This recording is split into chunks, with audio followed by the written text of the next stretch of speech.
cirada xanuunkiyo murugtiyo dharaaraha garabkaygu dheeliyo soo aan dhankaygiyo dhakhtarkii naftaydiyo dhiirigeliyahayga maad noqon waan jeclaa dhabtaadiyo inaan jiifo dhinaca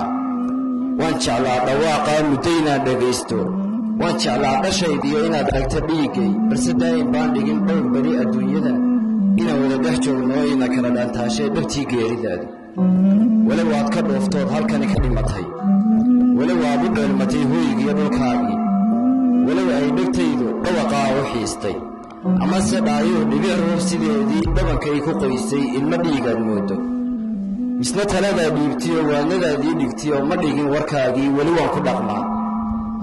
dhabbadaadii jeexdaan ku dhaqaaqay saakoo rajadaad dhowraysaan ka dhabayni maantoo guushaadii dhowaysaan midhaheed ku dhergee dhabtii hooye waxa tahay dheemanaan adduunyadan laga helin dhigiisoo laga dhowrto keligii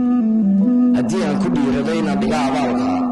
dhayal kuma helaayo dhabarkaadii saartiyo dhexda qaydka ku xidhaan wax loo dhigaaba dhulkani dul saarnay dhibtuu leeyay sakaraad dhaaftay kollaytoo dhex jiibsatayba iilkee dhimbiilaha cadaabaha kaa dhow raxmaankeen dhaldhalaalka jannada iyo firdowsiya dhankaa sare iyo dheega maxamed ku dhowo rasuulkii calayhi salaatu wasalaam cod mahadsantihiin dhammaantiin